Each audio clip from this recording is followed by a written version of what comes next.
Audio book বা ইলা চ্যানেলে হুমায়ুন আহমেদের লেখা নবনী, আজকের দ্বিতীয় পর্ব। ইরাও এসেছে বারান্দায়। মা ফোপাতে ফোপাতে বললেন, এরকম ফকিরের মতো চুপি চুপি আমি আমার মেয়ের বিয়ে দেব না। বাবা হতভম্ব গলায় বললেন, কি বলছো তুমি? মা ধরা গলায় বললেন, অন্তুকে বলো সে যেন ডেকোরেটরকে দিয়ে গেট বানায়, আলোকসজ্জা যেন হয়। পাগল হয়ে গেলে নাকি? হ্যাঁ, আমি পাগল হয়ে গেছি। আমি এইভাবে মেয়ের বিয়ে দেব না। ইরা, তুই যা, সবাইকে খবর দে। বাবা পুরোপুরি হকচকিয়ে গেলেন। এমনভাবে তাকাচ্ছেন যে দেখে মায়া লাগছে। তিনি নির্জীব গলায় বললেন, চুলার গরমে থেকে থেকে তোর মার ব্রেন শর্ট সার্কিট হয়ে গেছে। নেগেটিভ পজিটিভ এক হয়ে গেছে। মা তীব্র গলায় বললেন, আমার মেয়ে কোনো পাপ করেনি, কেন তাকে আমি চোরের মতো বিয়ে দেব? বাবা ইরার দিকে তাকিয়ে প্রচণ্ড ধমক দিলেন, হাঁ করে দেখছিস কি? তোর মার শরীর কাঁপছে, দেখছিস না? তাকে ধর, মাথায় পানি ঢাল, বিছানায় শুয়ে দে। আমরা দুজনেই মাকে ধরে ফেললাম। বাবা হতাশ গলায় বললেন, আচ্ছা যাও, হবে, সবই হবে। অন্তু আসুক। গাধাটা গেল কোথায়? বাড়ির চেহারা পাল্টে গেছে। গিজগিজ করছে মানুষ।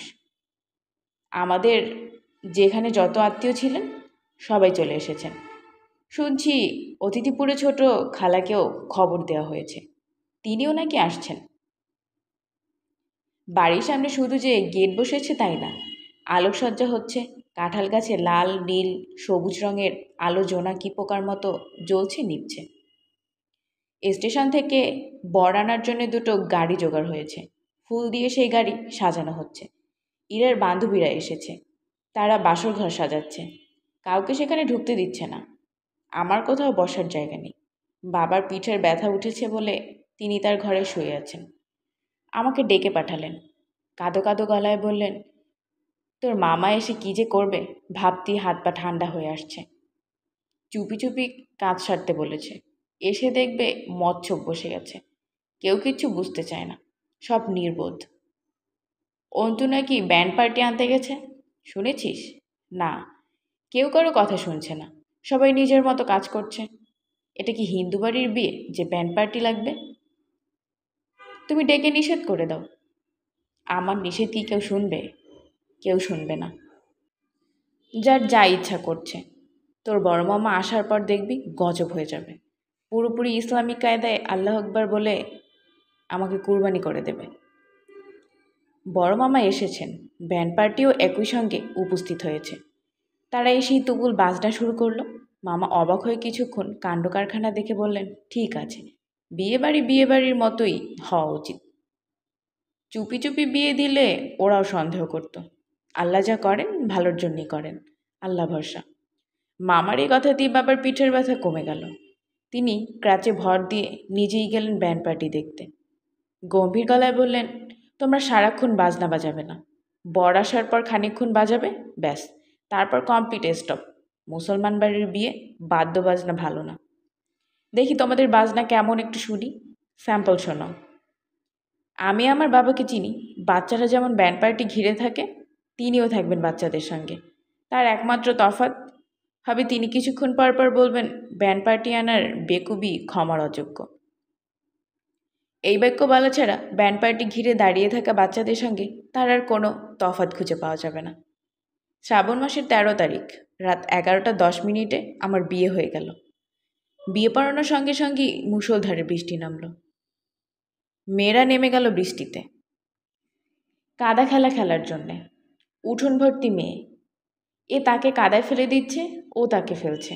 সে এক ভয়াবহ দৃশ্য। বাবা এক ফাঁকে বিরক্ত গলায় ব্যান্ড পার্টির লোকদের বললেন, আনন্দের একটা সময় যাচ্ছে, কাদা খেলা হচ্ছে, আর তোমরা চুপচাপ বসে আছো। এখন বাদ্য বাজনা না বাজালে কখন বাজাবে? কেউ মারা যাবার পর? তোমাদের টাকা দিয়ে আনা হয়েছে কি দাঁড়িয়ে দাঁড়িয়ে ঝিমানোর জন্যে? যত সব ব্রেনলেস ক্রিয়েচার। বাজাও। তুমুল বাদ্য শুরু হয়ে গেল। বাবা হৃষ্টচিত্তে কাদা খেলা দেখতে গেলেন, তবে মুখ শুকনো করে ফেললেন। খবরদার, আমার গায়ে কেউ কাদা ছিটাবে না। সব কিছুর বয়স আছে, আমার এখন কাদা খেলার বয়স না। তাছাড়া শরীর দুর্বল। পিঠে প্রচণ্ড ব্যথা। বাবাকে কেউ কাদা মাখাতে গেল না, তবে তিনি যে মনে প্রাণে এই জিনিসটা চাচ্ছেন তা আমরা সবাই বুঝলাম। আমি ইরাকে কানে কানে বললাম, কাউকে বল না বাবার গায়ে একটু কাদা মাখিয়ে দিক। ইরা বলল, ছোট খালা এসে পড়বেন, তিনি খবর পেয়েছেন। খালা এলেই বাবাকে তিনি কাদায় চুবাবেন, তুমি নিশ্চিত থাকো। বড় মামা এসে আমাকে বললেন, খুকি তুই আমার সঙ্গে একটু আয় তো, তোর সঙ্গে আমার কিছু জরুরি কথা আছে। বড় মামা আমাকে খুকি ডাকেন, আমি হচ্ছি বড় খুকি, ইরা ছোট খুকি। তার নিজের 4 মেয়ে, তাদেরও নাম বড় খুকি, মেজ খুকি, সেজ খুকি, ছোট খুকি। নিরিবিলি কথা বলার কোনো জায়গা নেই। মামা আমাকে ছাদে নিয়ে গেলেন। আমাদের কথা হলো ছাদে ওঠার সিঁড়িতে দাঁড়িয়ে। ছাদে যাবার উপায় নেই, মুষলধারে বর্ষণ হচ্ছে, সিঁড়ি অন্ধকার, তবে মামার টর্চ হাতে উঠে এসেছেন। তিনি আমার মাথায় হাত রেখে নরম গলায় বললেন, বড় খুকি, তোকে কয়েকটা কথা বলা দরকার মা। বলুন। টর্চটা নিভিয়ে দেই, খামোখা ব্যাটারি খরচ, অন্ধকারে তোর আবার ভয় লাগবে না তো? ভয় লাগবে না।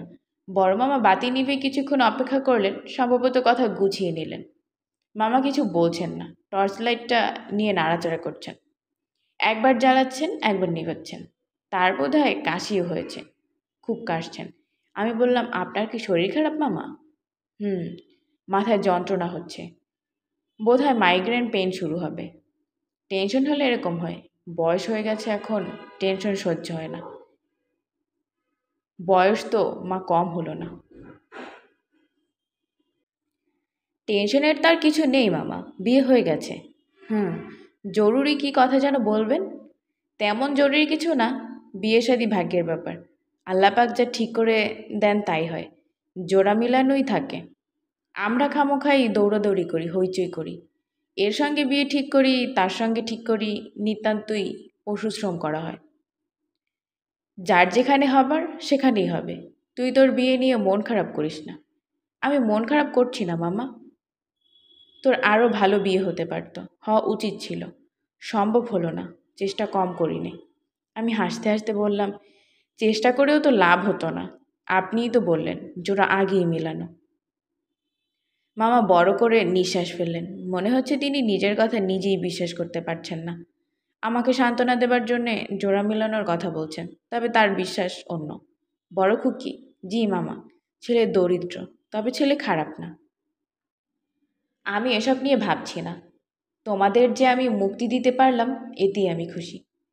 আমি নিজে খাস দিলে আল্লাহ পাকের কাছে দোয়া করেছি, তুমিই সুখী হবি। সুখটাই বড় কথা, তবে সুখী হবার জন্যে চেষ্টা করতে হয় রে মা, খুব চেষ্টা চালাতে হয়। আমি চেষ্টা চালাবো, তুই বুদ্ধিমতী মেয়ে, তোর উপর আমার ভরসা আছে, তোর বড় বুদ্ধিমান, তোদের অসুবিধা হবে না। মামা তুমি কি আমার সমস্যার কথা তাদের বলেছ? পরিষ্কার করে বলিনি, তবে ইঙ্গিত দিয়েছি। পরিষ্কার করে বলনি কেন? মামা আবার কাশতে লাগলেন, টর্চের আলো এদিক ওদিকে ফেলতে লাগলেন। আমি বললাম, মামা আমি কি বলবো ওনাকে? এখন বলা বলির দরকার নেই, তোদের দুজনের মধ্যে ভাব ভালোবাসা হোক, তারপর বলবি। তাছাড়া দেখবি বলার দরকারও পড়বে না। চল নিচে যাই, সাবধানে নামি, সিঁড়ি পিছল। ধর আমার হাত ধর। আমি মামার হাত ধরে সাবধানে নিচে নামছি। সিঁড়ির গোড়ায় ইরা দাঁড়িয়ে আছে, তার সুন্দর সাদা শাড়ি কাদায় মাখামাখি হয়েছে। ইরা বলল, আপা যে কজন বরযাত্রী এসেছে তাদের সবাইকে কাদায় চুবিয়ে দেওয়া হয়েছে। একজন দৌড়ে পালাতে গিয়েছিল, সে নিজেই খাদে পড়ে গেছে, আমাদের কিছু করতে হয়নি। তার অবস্থাই সবচেয়ে করুণ, হি হি হি। বড় মামা বললেন, কাজটা ঠিক হচ্ছে না ছোট খুকি, এরা সম্মানিত মেহমান, সম্মানিত মেহমানদের অবস্থা একটু দেখে আসুন মামা। সম্মানিত মেহমানরা এখন মনের আনন্দেই কাদায় গড়াগড়ি করছেন, হি হি হি হি হি। বাসর ঘরে ঢুকতে ঢুকতে রাত 2টা বেজে গেল। এর মধ্যে কত সমস্যা যে হলো, ইলেকট্রিসিটি চলে গেল, বরযাত্রী একজনের মানিব্যাগ হারিয়ে গেল, ইরার এক বান্ধবীর কানের দুল খুলে পড়ে গেল, কলেজে পড়ায় মেয়ে অথচ আকাশ ফাটিয়ে কান্না, এটা তার মার দুল, মা নাকি তাকে জ্যান্ত কবর দিয়ে ফেলবে। আমার বড় মামার শুরু হলো মাইগ্রেন পেইন। এই বিশেষ ধরনের মাথা ব্যথা যে এমন পর্যায়ে যেতে পারে আমার ধারণা ছিল না। বড় মামা মাথার যন্ত্রণায় ছটফট করছেন। অন্তু প্রবল বেগে তাকে বাতাস করছে। এই অবস্থায় আমি বাসর ঘরে ঢুকলাম। ইরার বান্ধবীরা খাট ভালো মতো সাজাতে পারেনি। কাগজের ফুল দিয়ে জবরজং কি বানিয়ে রেখেছে। মামা যে ভেলভেটের চাদর এনেছেন সেটা সাইজে ছোট হয়েছে। চারদিকে তোষক বের হয়ে আছে। চাদরে গোলাপ ফুল দিয়ে লিখেছে ভালোবাসা। তাকালেই লজ্জা লাগে। খাটের পাশে একটা বেতের চেয়ার রাখলই যখন, দুটা বেতের চেয়ার রাখলেই পারত। একটা কেন রেখেছে? সেই বেতের চেয়ারে সে বসে আছে। আমাকে দেখেই উঠে দাঁড়ালো। উঠে দাঁড়িয়ে আবার নিজেই লজ্জা পেল। ধপ করে বসে পড়ল। ইরার সব বান্ধবীরা জানালার পাশে উকিঝুঁকি দিচ্ছিল। ওরা হেসে উঠল খিলখিল করে। আমি খাটের উপর বসলাম। খুবই আশ্চর্যের ব্যাপার যে আমি বসলাম সহজভাবেই, লজ্জায় অভিভূত হলাম না। তার দিকে চোখ তুলে তাকাতেও আমার লজ্জা লাগলো না। আমি তাকালাম আগ্রহ নিয়ে। এই জীবন যার সঙ্গে কাটাবো তাকে ভালো করে দেখতে ইচ্ছে করলো। ইচ্ছেটা কি অন্যায়? বিশেষত্বহীন চেহারার একজন মানুষ মাথা খানিকটা নিচু করে বসে আছে। এরকম মানুষ পথে ঘাটে ট্রেনে বসে কত দেখি। আগ্রহ নিয়ে এদের দিকে কখনো কেউ তাকিয়ে থাকে না। যেহেতু কেউ তাকিয়ে থাকে না, সেহেতু তারাও বেশ নিশ্চিন্ত জীবনযাপন করে। রাস্তায় দাঁড়িয়ে কাঁটা তরমুজ কিনে সারা মুখে রস মাখিয়ে খায়। রাস্তায় যেতে যেতে শব্দ করে নাক ঝাড়ে।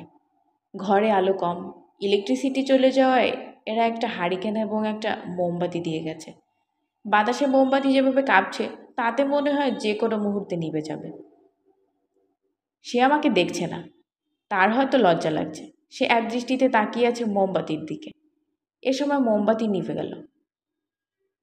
সে তড়াক করে লাফিয়ে উঠে মোমবাতি জ্বালালো, যেন বাতি জ্বালিয়ে রাখাই তার প্রধান কাজ। ইরার বান্ধবীরা আবারও হাসছে খিলখিল করে। সে খুব লজ্জা পাচ্ছে, অসহায়ের মতো তাকাচ্ছে আমার দিকে। আমি হেসে ফেললাম। কেন হাসলাম নিজেই জানি না। আমি হাসি শাড়ির আঁচলে লুকোনোর চেষ্টা করলাম না। মনে হয় সহজভাবে হেসে আমি মানুষটাকে অভয় দিতে চেষ্টা করলাম। সে অন্যদিকে তাকিয়ে প্রায় অস্পষ্ট স্বরে বলল, তোমার মামার মাথা ব্যথা কি খুব বেশি? আমার সঙ্গে এই তার প্রথম কথা। আমি বললাম, হ্যাঁ বেশি। সে তৎক্ষণাৎ বলল, আমার এক বন্ধুর স্ত্রীরও মাইগ্রেন আছে। ওর নাম অহনা।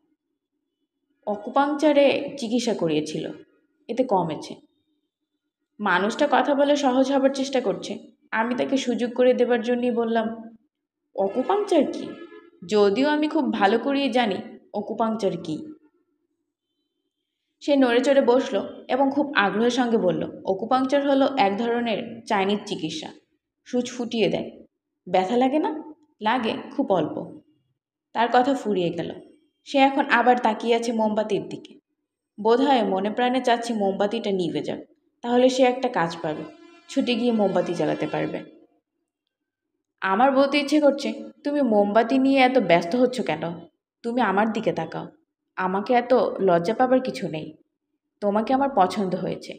আসলে মানুষটাকে আমার পছন্দ হয়েছে। সে ইরার উপন্যাসের নায়ক শুভ্র নয়। সে সাধারণ একজন মানুষ। অস্বস্তি, দ্বিধা এবং খানিকটা লজ্জা নিয়ে সে বেতের চেয়ারে চুপচাপ বসে আছে। কোনো কথা পাচ্ছে না বলেই অকুপাংচার নিয়ে এসেছে। এই বিষয়েও বেচারা বোধহয় কিছু জানে না। জানলে আরও কথা বলতো। শফিকেরও আমার সঙ্গে আসার কথা ছিল। সে হঠাৎ চলে গেল ব্যাংকক। শফিককে? যার কথা একটু আগে বললাম, অহনা, তার স্বামীর নাম শফিক। আমার ছেলেবেলার বন্ধু। আমি ওর অফিসেই কাজ করি, আমার বস। ও আচ্ছা, আমার বস শুধু না, প্রতিষ্ঠানের মালিকও। তবে আমার সঙ্গে ব্যবহার বন্ধুর মতো। বিরাট বড় লোক। তার বাড়ি দেখলে তোমার মাথা ঘুরে যাবে। ছাদে সুইমিং পুল। খুব সুন্দর, খুবই সুন্দর। মাঝে মাঝে জ্যোৎস্না রাতে সুইমিং পুলের পাশে যে পার্টি দেয়, অপূর্ব লাগে। সে খুব আগ্রহ নিয়ে কথা বলছে। আমি লক্ষ্য করছি মানুষটার উপর আমার মায়া পড়ে যাচ্ছে। তার দিকে তাকিয়ে থাকতে ভালো লাগছে। তার কথা শুনতে ভালো লাগছে। শুরুতে তার চেহারা যতটা সাধারণ মনে হচ্ছিল, এখন ততটা সাধারণ মনে হচ্ছে না। তার চোখ দুটো খুব সুন্দর লাগছে। মাথা ঝুঁকিয়ে কথা বলার ভঙ্গিও সুন্দর। কেন এত অল্প সময়ে লোকটির উপর আমার মায়া পড়ল? এই মায়ের উৎস কী? এই ব্যাপারটা কি সব মেয়ের ক্ষেত্রেই ঘটে, না শুধু আমার বেলায় ঘটল? এই লোকটির সঙ্গে বিয়ে না হয়ে অন্য কারোর সঙ্গে বিয়ে হলে তার উপরও কি এত দ্রুত মায়া পড়ে যেত? তার চোখও কি সুন্দর লাগতো? মোমবাতি আবার নিভে গেছে। সে উৎসাহের সঙ্গে আবার ছুটে গেছে। আমি তাকিয়ে তাকিয়ে তার মোমবাতি জ্বালানো দেখছি। দেয়াশলাইয়ের কাঠি বারবার নিভে যাচ্ছে। সে আমার দিকে তাকিয়ে বলল, তোমাদের এখানে খুব বাতাস। তোমাদের বাড়িটা কি দক্ষিণমুখী? না, তোমাদের এদিকে বোধহয় খুব বৃষ্টি হয়। হ্যাঁ, খুব বৃষ্টি। যেভাবে বৃষ্টি হচ্ছে শিওর বন্যা হবে। দরজায় ঠক ঠক শব্দ হচ্ছে। সে আমার দিকে তাকালো। আমি উঠে গিয়ে দরজা খুললাম। কি আশ্চর্য, ছোট খালা। অতিথিপুর থেকে ছোট খালা চলে এসেছেন। তিনি খবরই পেলেন কিভাবে, এলেনই বা কিভাবে? ছোট খালার হাতে ট্রেতে 2 কাপ চা। ছোট খালা হাসি মুখে বললেন, চা দেওয়ার অজুহাতে জোর করে ঢুকে পড়লাম। ও নবনী, তোর বরের সঙ্গে আমাকে পরিচয় করিয়ে দে। আমি ওর দিকে তাকিয়ে বললাম, উনি আমার ছোট খালা, আমার খুব প্রিয় একজন মানুষ। সে তড়াক করে লাফিয়ে উঠে পা ছুঁয়ে সালাম করলো। ছোট খালা বললেন, ও নবনী, তোর বর যে আমাকে সালাম করলো। আমি খালি হাতে এসেছি। যাই হোক, দেখি সকালে ব্যবস্থা করা যায় কিনা। তোরা দুজন মাথায় বসে আছিস কেন? বাবা, তুমি নবনীর পাশে গিয়ে বসো। ছোটাছুটি করে মোমবাতি জ্বালাতে তোমাকে কে বলেছে? চা খেয়ে মোমবাতি হারিকেন দুটোই নিভিয়ে প্রাণ ভরে গল্প করো। মেয়েরা সব জানালায় ভিড় করে আছে। বাতি নিভিয়ে দিলে কিছু দেখা যাবে না। ওরা ভিড় কমাবে, বুঝতে পারছ? ছোট খালা ওকে হাত ধরে আমার পাশে বসিয়ে দিয়ে বললেন, নবনীর মতো সুন্দর মেয়ে কি তুমি এর আগে কখনো দেখেছ? বলো হ্যাঁ কিংবা না। ও হাসল। ছোট খালা আমাদের চা খাওয়া শেষ না হওয়া পর্যন্ত বসে রইলেন। যাবার সময় বাতি নিভিয়ে গেলেন। ও উঠে গিয়ে অন্ধকার হাতড়ে হাতড়ে ছিটকিনি লাগালো। খাটের দিকে আসতে গিয়ে চেয়ারের সঙ্গে খেয়ে হুমড়ি খেয়ে পড়ল। আমি উঠে এসে তাকে ধরলাম। ও লাজুক গলায় বলল, মোটেই ব্যথা পাইনি, তোমাকে ধরতে হবে না। আমি হাত ধরে তাকে খাটের দিকে নিয়ে যাচ্ছি। মনে মনে ভাবছি, ইরার উপন্যাসে সেই নায়ক শুভ্রকেও কি তার স্ত্রী ধরে ধরে খাটের দিকে নিয়ে যেত? নবনী, তুমি খুব বেশি সুন্দর। আর একটু কম সুন্দর হলে ভালো হতো। কম সুন্দর হলে ভালো হতো কেন? এমনি বললাম, কথার কথা। শফিক তার স্ত্রীকে সবসময় এই কথা বলে। ওনার স্ত্রী কি খুব সুন্দর? হ্যাঁ, খুব সুন্দর। কালো, কিন্তু সুন্দর। তার নামটাও অদ্ভুত, অহনা। আর কোনো মেয়ের এমন নাম শুনেছ? না। নবনী, কি? আমি এর আগে কখনো কোনো মেয়ের হাত ধরিনি। এই যে তোমার হাত ধরেছি, কেমন যেন ভয় ভয় লাগছে। এই দেখো, আমার শরীর কাঁপছে। ওর কথা শুনে আমার কি যে ভালো লাগলো, চোখে পানি এসে গেল। বাসর রাতে সব মেয়েই বোধ হয় কোনো না কোনো উপলক্ষে চোখের পানি ফেলে। আমিও ফেললাম। আমার সেই চোখের পানিতে আনন্দ ছিল, সুখ ছিল। সেই সুখ ও আনন্দের তেমন কোনো কারণ ছিল না। অকারণ সুখ, অকারণ আনন্দও তো মানুষের জীবনে মাঝে মাঝে আসে। রাত এখন কত আমি জানি না। আমার হাতে ঘড়ি নেই। একটা ঘড়ি ছিল, ইরার বান্ধবীরা ঘড়ি খুলে নিয়েছে। বাসর ঘরে নাকি ঘড়ি নিয়ে ঢুকতে নেই। ঘড়ি নিয়ে ঢুকলেই কিছুক্ষণ পর পর ঘড়ি দেখতে ইচ্ছে করবে। বাসর রাতটা হবে এমন, যেখানে সময় বলে কিছু থাকবে না। আমি ইরার বান্ধবীদের সঙ্গে কোনো তর্ক করিনি। ওরা ঘড়ি খুলতে চেয়েছে, আমি খুলে দিয়েছি। ওরা যদি ভাবে ঘড়ি খুলে রাখলেই সময় বন্ধ হয়ে যাবে, ভাবুক।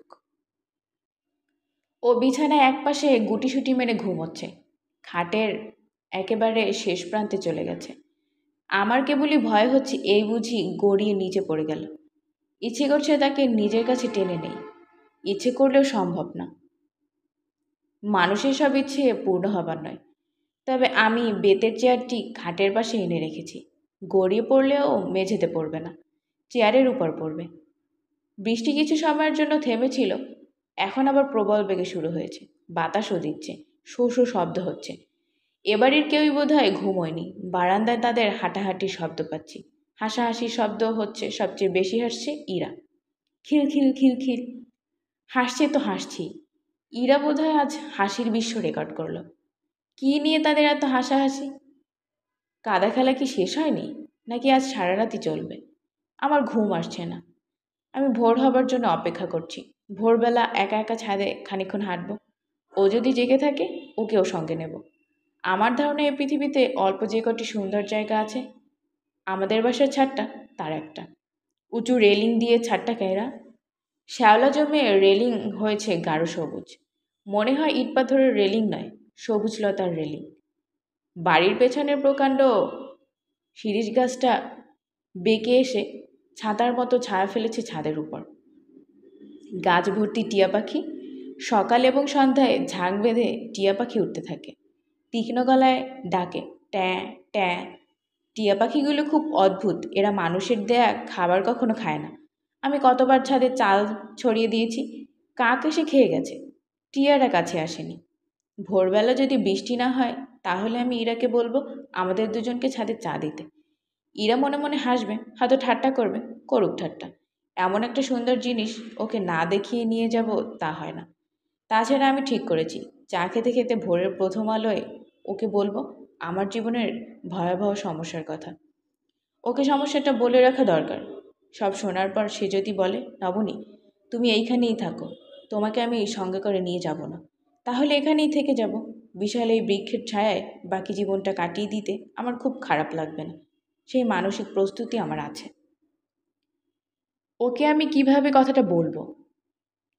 শুরু করাটাই সমস্যা। একবার শুরু করলে বাকিটা আমি তরতর করে বলে যেতে পারবো। শুরু করব কিভাবে? এইভাবে কি শুরু করা যায়? এই শোনো, আমার একসময় একজনের সঙ্গে খুব ভাব ছিল। না, এভাবে শুরু করা যায় না। পৃথিবীর কোনো স্বামী বিয়ের পর দিন এ ধরনের কোনো কথা শুনতে চায় না। কোনো স্বামী গোপন সত্য শুনতে চায় না, তারা শুনতে চায় মধুর মিথ্যা। একসময় একজনের সঙ্গে আমার খুব ভাব ছিল, এটা এমন ভয়াবহ কোনো ব্যাপারও নয়। ভাব তো থাকতেই পারে, তবে খুব ভাব ছিল, সমস্যাটা এইখানেই। খুব বলে একটা ছোট্ট বিশেষণ আছে, আমি ইচ্ছে করে বাসাইনি, নিজের অজান্তেই চলে এসেছে। ওনার নাম, থাক নামটা বাদ থাক, নামের দরকার নেই। উনি ছিলেন আমাদের কলেজের ইতিহাসের শিক্ষক, বয়স অল্প, পাশ করে প্রথমেই এই কলেজে এসেছেন। এখানেই তার চাকরি জীবনের শুরু। তাকে দেখে আমাদের মেয়েদের মধ্যে খুব হাসাহাসি পড়ে গেল। হাসাহাসি প্রধান কারণ তার পরনে জব্বা ধরনের পোশাক, গোড়ালি পর্যন্ত পায়জামা, থুতনিতে ছাগলদাড়ির মতো ফিনফিনে একগোছা দাড়ি। তিনি চোখে সুরমা দেন, ক্লাসে যখন পড়ান তখন কখনো মেয়েদের দিকে তাকান না, মেঝের দিকে তাকিয়ে পড়ান। হঠাৎ কারোর চোখে চোখ পড়ে গেলে লজ্জায় লাল হয়ে যান। তবে পড়ান খুব সুন্দর। এরকম অল্প বয়স্ক একজন মৌলানাকে বেছে বেছে তারা মেয়েদের কলেজে কেন দিল কে জানে। কলেজের সব স্যারদের নাম থাকে, তার নাম হলো চ্যাংড়া হুজুর। আমরা নানাভাবে তাকে যন্ত্রণা করি। যেমন তিনি রেজিস্টার খাতা হাতে যখন ক্লাসে ঢোকেন তখন আমরা সবকটি মেয়ে একসঙ্গে চেঁচিয়ে বলি আসসালামু আলাইকুম। আমাদের এই সমবেত চিৎকারে কলেজ কেঁপে ওঠে। তিনি ফ্যালফ্যাল করে খানিকক্ষণ তাকিয়ে থাকে, অসহায় ভঙ্গিতে বলেন ওয়ালাইকুম আসসালাম। তাকে ভয়ঙ্কর সব পরিস্থিতির সম্মুখীন হতে হয়। যেমন একদিন ক্লাসের পড়া শেষ করে বললেন, কারো কোনো প্রশ্ন আছে? আমাদের ক্লাসের সবচেয়ে স্মার্ট মেয়ে মকবুলা উঠে দাঁড়িয়ে বলল, জি স্যার আছে। বলো, আপনি এমন অদ্ভুত পোশাক পরে ক্লাসে আসেন কেন? অদ্ভুত পোশাক তো না, আমাদের নবীজি এই পোশাক পরতেন। নবীজি তো উটে চড়ে ঘোরাফেরা করতেন, আপনি উটে না চড়ে রিকশায় আসেন কেন? উটের প্রচলন এখানে নেই, থাকলে হয়তো আসতাম। হো হো করে আমরা হেসে উঠলাম। স্যার চোখ মুখ লাল করে খানিকক্ষণ দাঁড়িয়ে থেকে করুণ গলায় বললেন, আচ্ছা যাই, আসসালামু আলাইকুম। আমরা সমস্বরে হুঙ্কার দিয়ে উঠলাম, ওয়ালাইকুম আসসালাম। আমাদের হুঙ্কারে কলেজ বিল্ডিং কেঁপে উঠল। একদিন বিকেলে ছাদে হাঁটছি, মা এসে বলল, বাইরে এক ভদ্রলোক এসেছেন, তোর বাবা চা চাচ্ছে, চা দিয়ে। আমি 2 কাপ চা নিয়ে ঢুকে অবাক হয়ে দেখি আমাদের চ্যাংড়া হুজুর। আস্তার পোশাক আরও চমৎকার, মাথায় পাগড়ি পরেছেন। বিয়ের আসরে ছেলেরা পাগড়ি পরে বলে জানি, কিন্তু কেউ যে পাগড়ি পরে অন্যের বাড়িতে বেড়াতে আসতে পারে তা জানা ছিল না। ভদ্রলোক কি উন্মাদ! তিনি আমাকে দেখে মাথা নিচু করে ফেললেন। বাবা বললেন, নবনী, উনি মহিলা কলেজের একজন শিক্ষক। আমাদের যে বাড়তি 2টা ঘর আছে ওই ঘর 2টা তিনি ভাড়া নেবেন। আমি বললাম, বাবা আমি ওনাকে চিনি, উনি আমাদের ইতিহাস পড়ান। ইতিহাস পড়ান? বলিস কি, আমি তো ভেবেছি অ্যারাবিকের টিচার। স্যার মেঝের দিকে তাকিয়ে বললেন, আমি আলিগড় বিশ্ববিদ্যালয় থেকে জেনারেল হিস্ট্রিতে এমএ করেছি। বাবা উৎসাহের সঙ্গে বললেন, ও আচ্ছা, তাহলে তো ভালোই হলো। Good, very good, excellent. আমি তার দিকে তাকিয়ে বললাম, কেমন আছেন স্যার? তিনি ঠিক আগের মতোই মাটির দিকে তাকিয়ে বললেন, ভালো। তুমি ভালো আছো নবনী? স্যার যে আমার নাম জানেন তা জানতাম না। আমি চমকে উঠলাম। জানেন স্যার, চুমুক দিয়ে দেখুন চিনি হয়েছে কিনা। স্যার আমার দিকে তাকালেন। কি আশ্চর্য, এত সুন্দর চোখ, কি শান্ত, কি মায়াকাড়া। নাকি এসব আমার কল্পনা? স্যার চোখ নামিয়ে নিয়েছেন। আমার বলতে ইচ্ছে করছে, আপনি আমার দিকে তাকিয়ে চা খান তো স্যার। মেঝের দিকে তাকিয়ে আছেন কেন? মেঝেতে কি আছে দেখার? টিয়া পাখির ট্যাটা শোনা যাচ্ছে। ভোর হয়ে গেছে, বৃষ্টি এখনো থামেনি। আমি দরজা খুলে বাইরে এসে দেখি আমাদের বিদায়ের আয়োজন চলছে। ভোরবেলা ট্রেন, এখনই রওনা না হলে ট্রেন ধরা যাবে না। বড় মামা সবাইকে তাড়া দিচ্ছেন। আমার সমস্যার গল্প আজ আর বলা হলো না। আমি ঢাকায় ওর বাসায় উঠে এলাম। সেগুনবাগিচায় অফিসের সাথেই বাসা। একতলা দোতলা জুড়ে অফিস। দোতলার পেছন দিকে ওর বাসা। একটা মোটে ঘর, বারান্দার খানিকটা অংশ আলাদা করে রান্নাঘর। গ্যাসের ব্যবস্থা নেই, কেরোসিনের চুলায় রান্না, বারান্দার অন্য মাথায় বাথরুম। বাথরুম এবং রান্নাঘরের মাঝের ফাঁকা জায়গাটায় ৮-১০টা ফুলের টব। সপ্তম আশ্চর্যের মতো সেখানে একটা পাখির খাঁচায় ময়না পাখি। ও খুব আগ্রহ করে বলল, বুঝলেন আপনি, এই ময়না মানুষের চেয়ে সুন্দর করে কথা বলে। দুদিন দেখবে তোমার গলা হুবহু নকল করবে। এ নকলে খুব ওস্তাদ। ময়না বেশ আগ্রহ নিয়ে আমাকে দেখছে। কোনো কথা চলছে না। আমি বললাম, কই কথা বলছে না তো? হঠাৎ তোমাকে দেখেছে, এই জন্যে।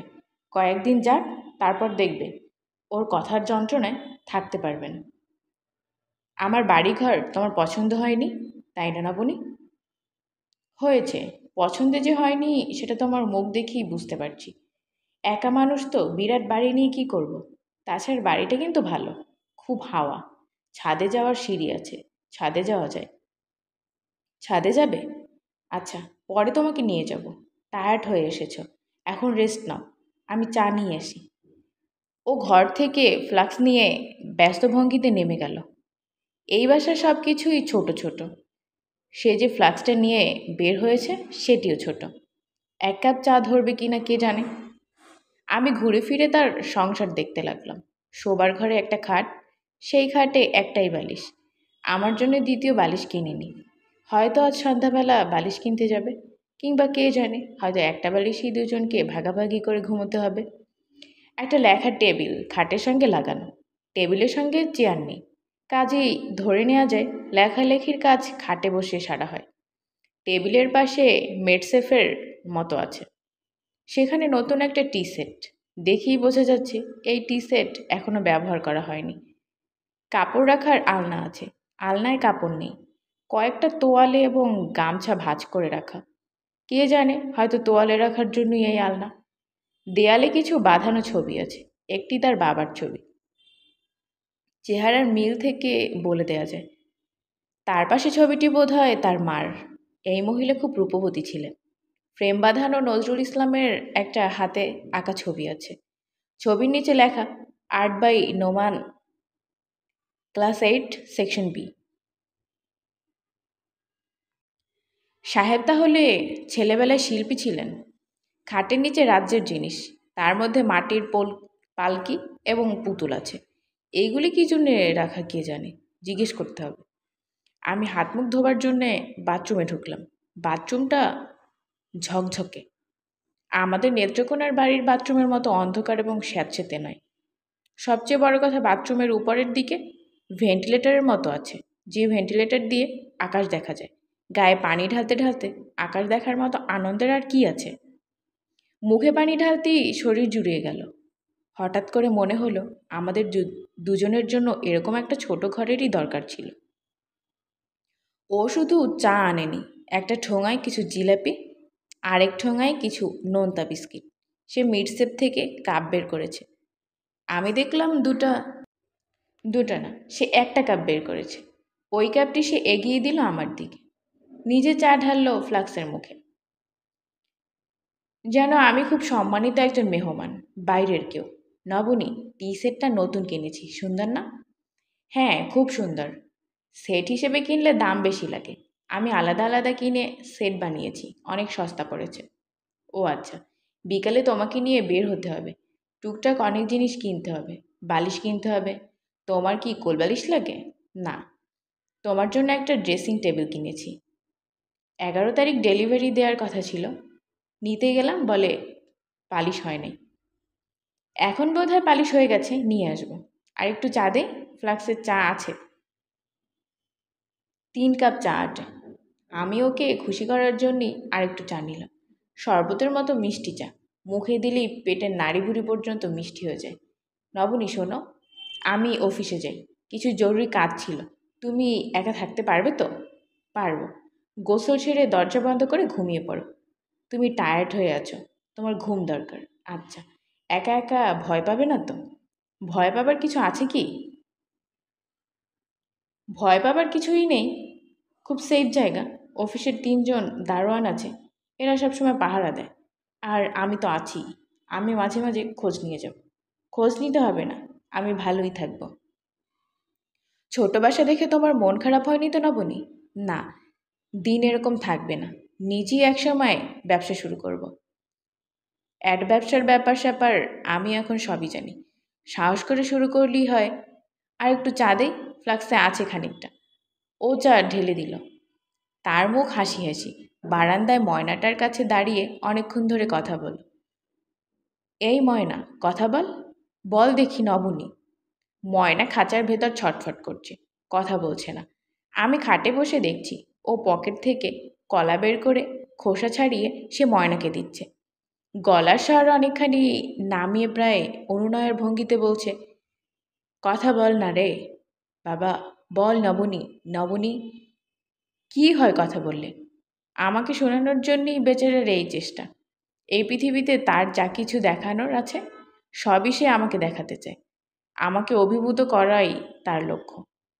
তার প্রয়োজন ছিল না। আমি বললাম, নজরুলের এই ছবি কি তোমার আঁকা? সে লজ্জিত গলায় বলল, হুম। ফেলে দেওয়া উচিত। ফেলতে পারি না, মায়া লাগে। ফেলার দরকার কি? সুন্দর ছবি তো। এখনও কি ছবি আঁকো? না না। কি যে তুমি বলো, স্কুলে পড়ার সময় খুব আঁকতাম। নবনী, আমি যাই, তাড়াতাড়ি চলে আসবো। সম্পূর্ণ নতুন জায়গা, নতুন পরিবেশ। অচেনা ঘরের অচেনা খাটে আমি শুয়ে আছি। ঘরের আলো কমে এসেছে, আবারও মেঘ করেছে। মনে হয় ঝমঝমিয়ে বৃষ্টি নামবে। নামুক বৃষ্টি, সব ভাসিয়ে নিয়ে যাক। বৃষ্টি নামলে ময়নাটা ভিজবে। আমি কি ওকে নিয়ে আসবো ভেতরে, নাকি ওর পানিতে ভিজে অভ্যাস আছে? নিজের বাবা মা, ভাই বোন না, একটা পাখির কথা ভাবতে ভাবতে আমি ঘুমিয়ে পড়লাম। গাঢ় ঘুম। ঘুমের মধ্যেই শুনলাম বৃষ্টি পড়ছে। ঘুমের মধ্যেই পাখিটার ছটফটানি কানে গেল এবং একসময় পাখিটা নবনী নবনী বলে আমাকে ডাকতেও লাগলো। এটা হয়তো আমার ভুল, হয়তো আমার স্বপ্নের ক্ষুদ্র অংশ। কিছু কিছু সময় মানুষের স্বপ্ন ও সত্য মিলেমিশে এক হয়ে যায়। পাখিটা আমাকে ক্রমাগত ডাকছে, নবনী নবনী। কি মিষ্টি, কি সুরেলা তার গলা। বৃষ্টিতে ভেসে যাচ্ছে চারদিক। আমার ঘুম ভাঙল সন্ধ্যায়। বৃষ্টি নেই, চারদিক খটখট করছে। পুরোটাই তাহলে স্বপ্ন ছিল? আমি বারান্দায় এসে দাঁড়ালাম। নোমানকে দেখা যাচ্ছে, হাতে পলিথিনের 2টা ব্যাগ। ব্যস্ত ভঙ্গিতে গেট দিয়ে ভেতরে ঢুকছে। সে কি অফিস থেকে আবার বাজারে গিয়েছিল? বারান্দার দরজা খুলে আমি তার জন্য অপেক্ষা করছি। ঘর অন্ধকার হয়ে আছে। ও আসুক, ও এলেই বাতি জ্বালাবো। নবনী, খুব দেরি করে ফেললাম। অফিস থেকে বের হতেই সন্ধ্যা হয়ে গেল। নতুন একটা পার্টি এসেছে। কাজ নেই, শুধু বকর বকর করে। অফিস থেকে বের হয়েই একবার উকি দিয়েছি। দরজার বন্ধ কয়েকবার ঠক ঠক করলাম, দরজা খুলল না। বুঝলাম তুমি ঘুমোচ্ছ। চলে গেলাম ড্রেসিং টেবিলের খোঁজে। ওদের সঙ্গেও নানান ঝগড়া। ঝগড়া কেন? আর বলো কেন? এখনও পালিশ হয়নি। কারিগর নাকি ছুটিতে গেছে। পুরো টাকা অ্যাডভান্স দেয়া, নয়তো অন্যখান থেকে কিনতাম। তোমার ঘুম হয়েছে? হ্যাঁ। চলো আমরা বের হই। মেলা কাজ, টুকটাক জিনিস কিনবো। রাতে আবার দাওয়াত। দাওয়াত খেতে ইচ্ছে করছে না। ইচ্ছে না করলেও যেতে হবে, উপায় নেই। আমার বস দাওয়াত দিয়েছে, শফিক। তোমাকে তো আগেই বলেছি, আমার স্কুল জীবনের বন্ধু। তারই এক ব্যবসা। শফিকের আমার বিয়েতে যাবার কথা ছিল, যেতে পারলো না, ব্যাংকক যেতে হলো। ও আজ সকালের ফ্লাইটে এসেছে। তোমার খুব ভালো বন্ধু? অবশ্যই ভালো বন্ধু। তুই তো করি সম্পর্ক। আমি যে এত ছোট একটা কাজ করি এটা নিয়ে তার কোনো মাথা ব্যথা নেই। শুধু যে আমার সাথেই এই ব্যবহার তা না, সবার সাথে। অফিসের দারোয়ানের মেয়ের বিয়ে, অফিসের কেউ যায়নি, শফিক গিয়েছিল। তোমাকে নিয়ে এসেছি শুনে তৎক্ষণাৎ সে তোমার সঙ্গে দেখা করতে চলে এসেছিল। তুমি ঘুমোচ্ছ ভেবে আনিনি, এলে সমস্যা হতো। তাকে বসাতে কোথায়? শোবার ঘর ছাড়া এখানে আর ঘর কোথায়? শোবার ঘরেই বসাতাম। সমস্যা নেই, ও পা মেলে মেঝেতে বসে কতদিন চা খেয়েছে। মানুষ হিসেবেও অসাধারণ, দেখলেই বুঝবে। ফ্লাক্সটা দাও তো নবনী, চা নিয়ে আসি। চা খেয়েই বের হয়ে পড়ি। ঘরে চা বানানোর ব্যবস্থা নেই? না, আজ সব কিনবো। আমি চা খাই না তো, এই জন্যে ব্যবস্থা রাখিনি। তুমি তো আবার খুব চা খাও। কে বলল? বাসর রাতে তোমার ছোটো খালা চা নিয়ে এলেন, তুমি খুব আরাম করে খেলে, সবটা চা শেষ করলে। সেখান থেকেই বুঝলাম। ও হাসছে, সুন্দর করে হাসছে। আমার গোপন রহস্য ধরে ফেলেছে।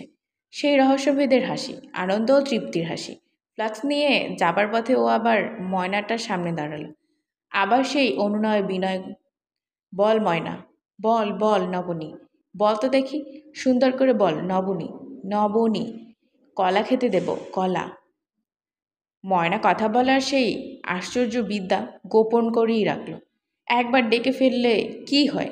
বেচারা এত চেষ্টা করছে। কে জানে, আমার সঙ্গে বিয়ে ঠিক হবার পর থেকেই সে হয়তো নবনী ডাক শেখানোর চেষ্টা করছে। ও ফ্ল্যাক্স নিয়ে চলে যাবার পরপরই ময়না ডেকে উঠল, অবিকল ওর মতো গলায় ডাকলো, নবনী, নবনী। আমার সারা গায়ে কাঁটা দিয়ে উঠল, শরীর ঝিমঝিম করতে লাগলো। কি অদ্ভুত ব্যাপার! নোমান গেটের কাছ থেকে আবার ফিরে আসছে, হর্ন হর্ন করে আসছে। পাখির কথা শুনতে পেয়ে আসছে বলে মনে হয় না।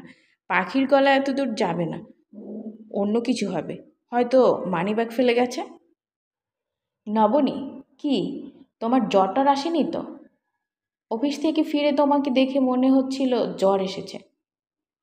না, জ্বর আসেনি। তুমি কি জ্বরের খোঁজ নেবার জন্য ফিরে এসেছো? হ্যাঁ। দেখি কাছে আসো তো, জ্বর আছে কিনা দেখি। আমি ওর কাছে এগিয়ে এলাম। ও আমার কপালে হাত রাখলো। বেচারা আমার শরীর ছুঁয়ে দেখার জন্যে ছুটে এসেছে। জ্বরের মতো একটা বাজে অজুহাত তৈরি করেছে। আমার বলতে ইচ্ছে করছে, শোনো, তোমার যখনই আমাকে ছুঁয়ে দেখতে ইচ্ছে করবে, ছুঁয়ে দেখবে। লজ্জা দ্বিধা কিংবা সংকোচের কোনো কারণ নেই। আমি তা বলতে পারলাম না। কিছু কথা আছে যা অতি প্রিয়জনদেরও বলা যায় না। তবে ওর এই ছেলেমানুষি কৌশল আমি আমার পরবর্তী জীবনে অনেকবার কাজে লাগিয়েছি।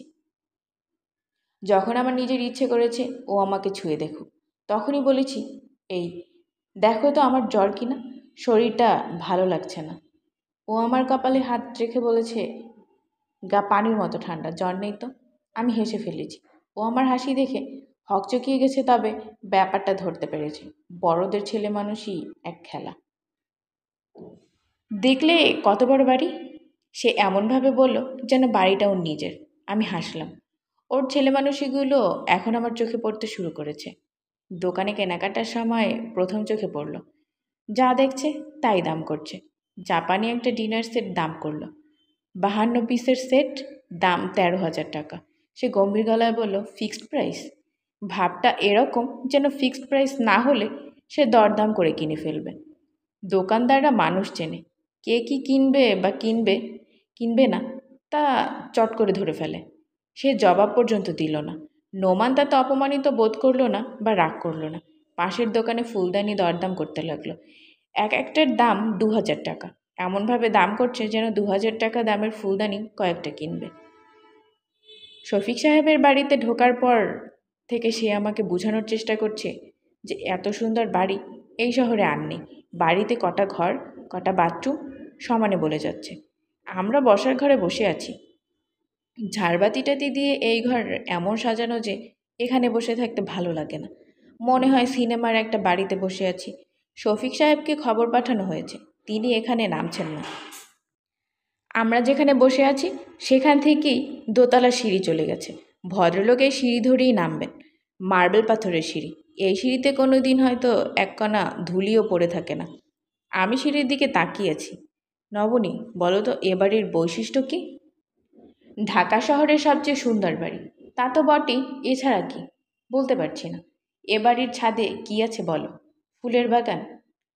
বাগান তো আছেই, রোজ গার্ডেন। এছাড়া কি আছে বলো? তোমাকে আগে বলেছিলাম বাসর রাতে, মনে নেই? মনে করতে পারছি না। সুইমিং পুল, বিশাল সুইমিং পুল। বাড়ির ছাদে সুইমিং পুল থাকে কখনো শুনেছ? না। শফিকের আছে। চাঁদনি রাতে যে কি সুন্দর দেখা যায়, পানিতে চাঁদের ছায়া পড়ে।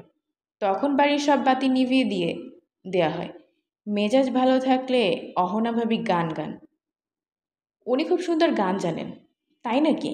হ্যাঁ, উনি টিভির এ গ্রেডের শিল্পী। তবে টিভিতে খুব কম যান। গত মাসে প্রোগ্রাম পেয়েছিলেন, যাননি। শফিক সাহেব দোতলা থেকে নামছেন না। আমরা অনেকক্ষণ ধরে অপেক্ষা করছি। নোমানের তাতে অসুবিধা হচ্ছে না। সে বাড়ির গল্প করেই যাচ্ছে। আমার অস্বস্তি লাগছে। মনে হচ্ছে খানিকক্ষণ পর দোতলা থেকে একটা কাজের লোক নেমে এসে বলবে, আজ ওনার শরীরটা ভালো না, আরেক দিন আসুন। বুঝতে পারছি না আমরা কতক্ষণ বসে থাকবো। নোমানের মনে হয় বসে থাকতে ভালোই লাগছে। নবনী, হুম, ছাদের উপর এই যে এত বড় সুইমিং পুল, কিন্তু শফিক এখন পর্যন্ত পানিতে নেমে দেখেনি। কেন? ও নাকি সুইমিং পুল বানিয়েছে পানি দেখার জন্য। গোসলের জন্যে তার শাওয়ারই ভালো। অন্যের গোসল করা নোংরা পানিতে সে নামবে না। হা হা হা। ওর কথাবার্তা তুমি কোনো ঠিক পাবে না। তবে ও যা বলবে মনে হবে সেটাই সত্যি। ওনাদের ছেলে মেয়ে কি? এখনও ছেলেমেয়ে হয়নি। মাত্র ২ বছর আগে বিয়ে হয়েছে। ভাবি হলেন খুলনার মেয়ে। ও আচ্ছা। এত সুন্দর বাড়ি, কিন্তু শফিকের পছন্দ না। ও তার নিজের ডিজাইনে আরেকটা বাড়ি বানাবে। ডিজাইন নাকি করা শুরু করেছে। উনি কি আর্কিটেক্ট? আরে না, পড়াশোনা করেছে বিজনেস ম্যানেজমেন্ট। তবে সে ইচ্ছে করলে বাড়ির ডিজাইন আর্কিটেক্টের চেয়ে অনেক ভালো করে। যে কোনো আর্কিটেক্টের কান কেটে নিয়ে আসবে। ও পারে না এমন জিনিস নেই। এখন কি ঠিক করেছে জানো? ছবি বানাবে। মুভি ক্যামেরা, লাইট ফাইট কিনে এলাহি কারবার করেছে। তাই বুঝি? মুভি ক্যামেরার দামই পড়েছে ১৪ লাখ টাকা। টাকা অবশ্যই তার কাছে কোনো ব্যাপার না। ওর কাছে ১৪ লাখ যা, ১৪,০০০ তা। উনি এখন আসছেন না কেন? আসবে। কাজে আটকা পড়ে গেছে আর কি। তোমার কি বসে থাকতে খারাপ লাগছে? হ্যাঁ, লাগছে। এসো তাহলে শফিকের লাইব্রেরিটা দেখো। লাইব্রেরি দেখলে মাথা ঘুরে পড়ে যাবে। দেখার মতো জিনিস। হেন বই নাই, যা তুমি লাইব্রেরিতে পাবে না। আসো তোমাকে লাইব্রেরি দেখাই। লাইব্রেরি দেখতে ইচ্ছে করছে না। ইচ্ছে করছে না কেন? বুঝতে পারছি না। মনে হয় শরীর খারাপ করেছে, মাথা ধরেছে। হ্যাঁ, জ্বর নাকি দেখি, কাছে আসো তো। সে আমার জ্বর দেখল, আর তখনই শফিক সাহেব দোতলা থেকে নেমে এলেন। ফর্সা, লম্বা একজন মানুষ। মাথা ভর্তি কোঁকড়ানো চুল, বড় বড় চোখ। তার গায়ে নীল রঙের হাফ হোয়াইট শার্ট, পরনের প্যান্ট ধবধবে সাদা। ভদ্রলোক নামছেন হাসতে হাসতে। পায়ে চটি থাকার জন্যই সিঁড়ির প্রতিটি ধাপে ফটফট শব্দ হচ্ছে। চটিতে এত শব্দ হবার কথা না। তিনি বোধহয় ইচ্ছে করেই শব্দ করছেন, কিংবা কে জানে, বড় লোকেরা হয়তো এইভাবেই নামে। আমি উঠে দাঁড়ালাম। তিনি আমার দিকে তাকিয়ে দীর্ঘদিনের পরিচিত ভঙ্গিতে বললেন, দাঁড়িয়ে পড়েছ যখন, তখন আর বসার দরকার নেই। চলো আমরা সরাসরি গাড়িতে উঠব। আর শোনো নবনী, তোমাকে আমি তুমি করে বলছি। নোমানকে তুই করে বলি। তার স্ত্রীকে আপনি করে বলা সেই কারণেই শোভন না। তবু তোমার আপত্তি থাকলে এখনই বলে ফেলো। প্রথমেই ডিসিশন নেওয়া যাক। আপনি না তুমি। আপনি আমাকে তুমি করেই বলবেন। আমার ইচ্ছে ছিল এ বাড়িতেই তোমাদের খাওয়াবো। আমার স্ত্রী সেই উপলক্ষে রান্নাবান্না করেছে, কিন্তু সন্ধ্যার পর ঝগড়া করে সে বাড়ি থেকে উধাও হয়েছে। কাজেই হোটেল ছাড়া গতি নেই। আমি যে নিচে নামতে দেরি করেছি তার মূল কারণ অহনাকে টেলিফোনে ট্রেস করার চেষ্টা করছিলাম। ঢাকা শহরে তার ১ লক্ষ পরিচিত মানুষ। সে কোথায় গিয়ে বসে আছে কে জানে। নোমান বলল, ভাবি নেই বলিস কি? তুই দেখি আকাশ থেকে পড়লি। ও তো এরকমই করে। আমি বললাম, আজ না হয় বাদ থাকুক, আমরা অন্য একদিন আসবো। অন্য একদিন যে ওনাকে পাওয়া যাবে তোমাকে কে বলল? হোটেলে রিজার্ভেশন নেওয়া আছে, চলো যাই। ভদ্রলোক একদৃষ্টিতে আমার দিকে তাকিয়ে আছেন। অপরিচিত একজন মানুষ যখন এভাবে তাকিয়ে থাকেন অস্বস্তি লাগে। কিন্তু উনি যে তাকিয়ে আছেন, তাতে অস্বস্তি লাগছে না। কেন লাগছে না তাও আমি বুঝতে পারছি না। তিনি হঠাৎ বললেন, নবনী, 1 মিনিট দাঁড়াও, তোমার একটা ছবি তুলে রাখি। এই মুহূর্তে তোমাকে খুব সুন্দর দেখাচ্ছে। সৌন্দর্য কোনো ধ্রুব ব্যাপার না, ক্ষণে ক্ষণে বদলায়। আজ তোমাকে অপূর্ব লাগছে, তার মানে এই না যে কালো লাগবে। সুন্দর যখন লাগছে তখন তা ধরে রাখা যাক। তুমি দাঁড়াও। আমি দাঁড়িয়ে রইলাম। নোমান বলল, ওর আচার আচরণ আধ পাগলের মতো। তুমি ওর কথায় অস্বস্তি বোধ করছো না তো? না, অস্বস্তি বোধ করবে না। শফিকের স্বভাবই এরকম, ওর মধ্যে লুকোছাপার কোনো ব্যাপার নেই। এত বড় হোটেলে আমি আগে কখনো আসিনি। পুরোপুরি হকচকিয়ে যাবার মতো ব্যাপার। অথচ নোমান খুব সহজ স্বাভাবিক ভঙ্গিতে হাঁটাহাঁটি করছে। মনে হচ্ছে ও তার বন্ধুর সঙ্গে আগেও অনেকবার এসেছে। শফিক সাহেব হোটেলে পা দেবার পর থেকে আমার দিকে তেমন লক্ষ্য করছেন না। তিনি তার বন্ধুকেই নিচু গলায় ক্রমাগত কী সব যেন বলছেন। সেও খুব চিন্তিত মুখে শুনছে। আমি যে তার সামনে আছি এটা বোধহয় এখন সে আর জানে না। ডাইনিং হলের ঠিক মাঝখানে 4 জনের টেবিলে আমরা আছি। আমি এবং নোমান পাশাপাশি বসেছি। শফিক সাহেব বসেছেন আমাদের সামনে। তিনি নোমানের সঙ্গে কথা বলা বন্ধ করে হঠাৎ আমাকে বললেন, 4 জনের টেবিল কেন নিয়েছি জানো না বুনি? 4 জনের টেবিল নিয়েছি কারণ হঠাৎ অহনা এসে উপস্থিত হতে পারে। তার রাগ যেমন চট করে ওঠে, আবার তেমনি চট করে পড়ে যায়।